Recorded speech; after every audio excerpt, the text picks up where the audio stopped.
There were many days I couldn't manage 3 meals. We had nothing. Our house was made of palm leaves. In the 1970s, in places where the battle against hunger was being lost, new warriors were recruited to the cause. The poorest, most downtrodden, mostly women. A handful of pioneers recognized their worth, that with fair access to credit and other financial services, these new warriors could fight poverty on their own terms. Conventional banks always looking for the rich people. Richer you are, higher priority you get. So we reversed it. We said, poorer you are, you get a higher priority. If you have absolutely nothing, you get the highest priority. After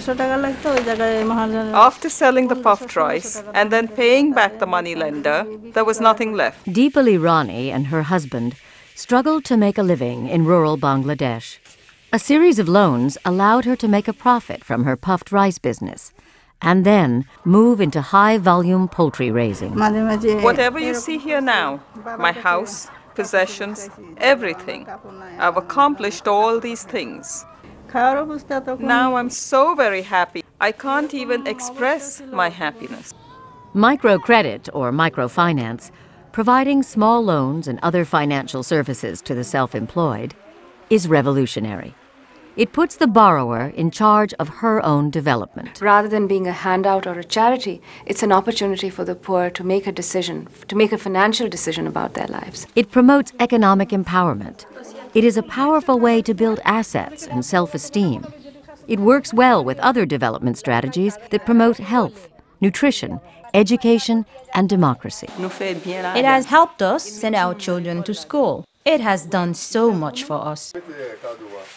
By the mid-90s, microcredit had found its way to 8 million people, but it lacked a bold vision and remained starved for global recognition and support. None of the important summits and conferences of the UN in the 1990s emerged with a compelling, measurable goal in the area of microcredit. In 1997, more than 2,900 delegates from 137 countries came together in Washington, D.C.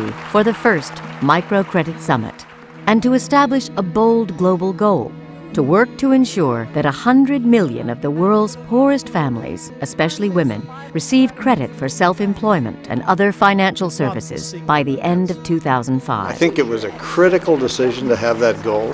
Giving something a number brings it a reality that your mind can begin to grapple with. It was a push, a wonderful way to make the people feel that they had a commitment, that they have a role to play. It was a goal so ambitious that many felt it could never be reached. There were a lot of doubts. Have you done your homework? Where is the money? What is the framework, institutions, policies? You have nothing. Few predicted that the Microcredit Summit Campaign would achieve its goal in just one additional year.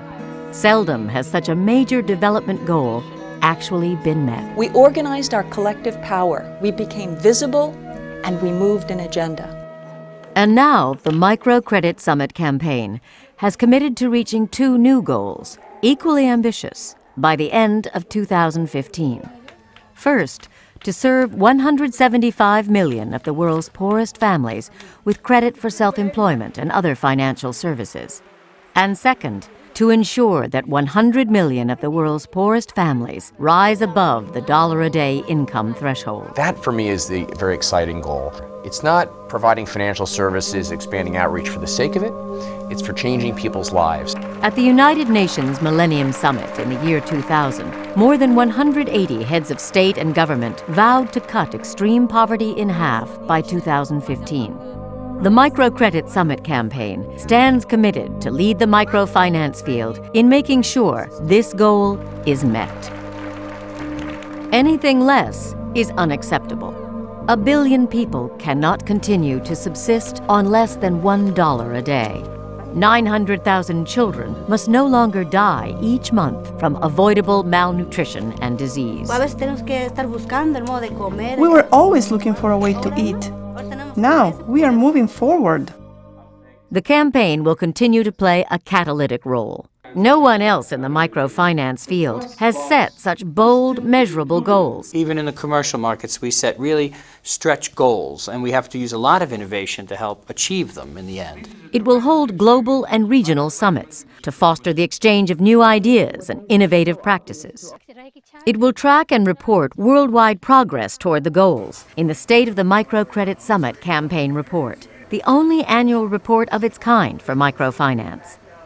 It will identify and remove barriers to reaching these goals through training sessions in Africa, Asia, and Latin America.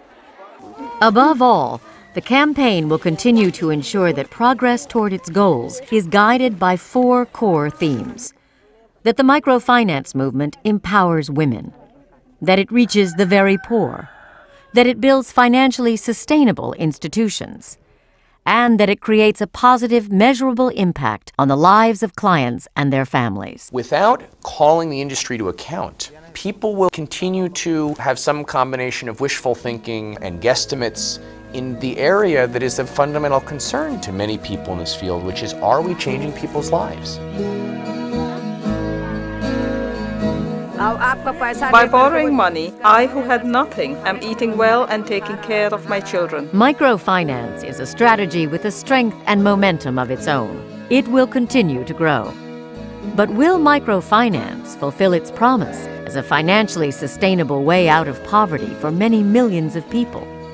It will take boldness and commitment. What the campaign's role is to marshal the world's forces, its resources, its talent, and its courage to actually work together and accomplish something. Everyone wants to leave the campsite cleaner than they found it.